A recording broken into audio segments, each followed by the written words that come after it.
Hello friend, स्वागत है आपका हमारे चैनल में। आज हम लोग अर्थालंकार के अंतर्गत दृष्टांत अलंकार की परिभाषा और उदाहरण से इस अलंकार को समझेंगे। तो आइए हम लोग देखते हैं दृष्टांत अलंकार की परिभाषा।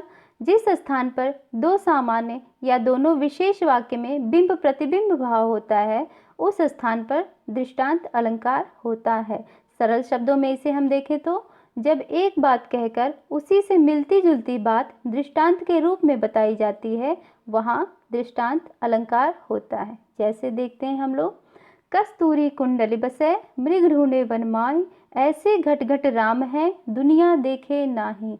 इसमें कवि ये बता रहे हैं कि कस्तूरी कुंडली बसे मतलब मृग की नाभि में तो कस्तूरी बसा रहता है और वो उसकी सुगंध से उसको पाने के लिए पूरे वन में भटकती फिरती है, फिर भी वो उसे नहीं प्राप्त होता है। ये तो ठीक उसी प्रकार है जैसे घट घट राम है दुनिया देखे नहीं, अर्थात इस संसार के प्रत्येक वस्तु में प्रत्येक कण में भगवान राम विद्यमान है, फिर भी लोग उन्हें पाने के लिए इधर उधर भटक रहे हैं।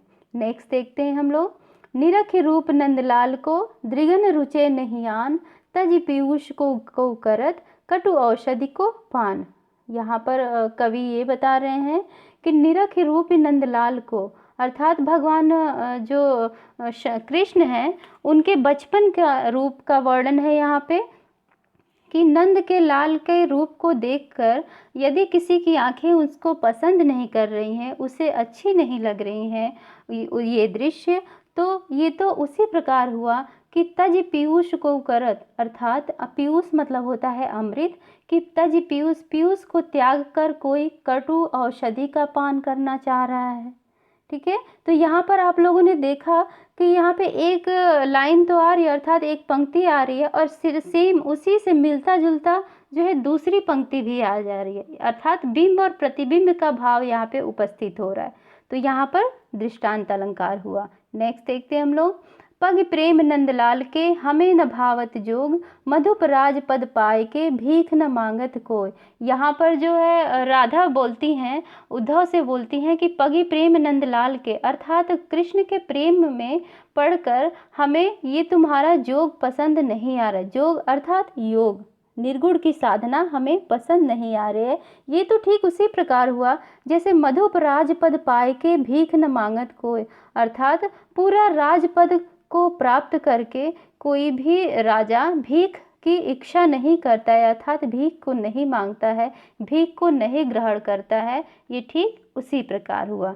तो यहाँ पे भी देखा आपने कि एक लाइन तो आई हुई है ऊपर और ठीक उसी से उससे मिलता हुआ उसके दृष्टांत के रूप में दूसरी लाइन दे दी गई है, अर्थात बिंब और प्रतिबिंब का भाव यहाँ पर उपस्थित हो रहा है।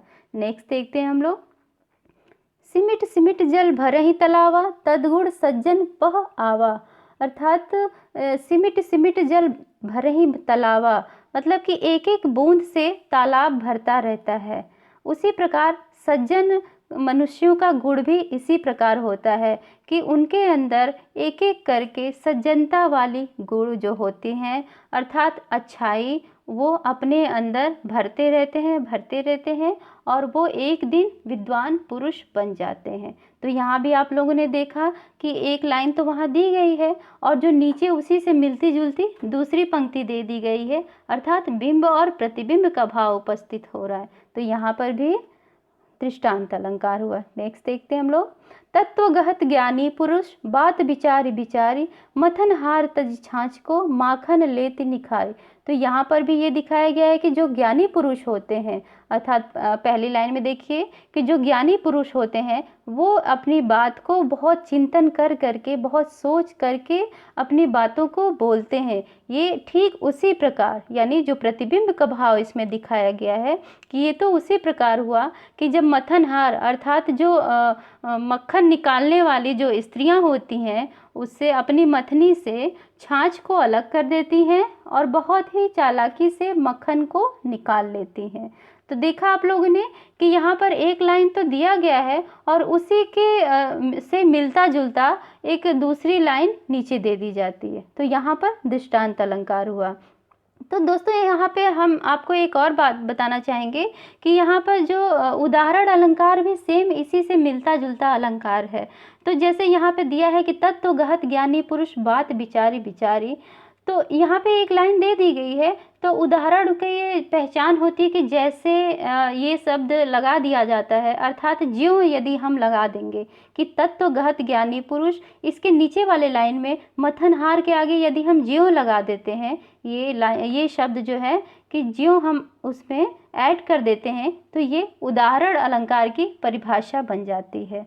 ठीक है, अर्थात दृष्टांत और उदाहरण जो है ज़्यादातर मिलते जुलते रहते हैं, और इसकी विस्तृत परिभाषा हम लोग उदाहरण की नेक्स्ट वीडियो में देखेंगे। तब तक के लिए थैंक यू।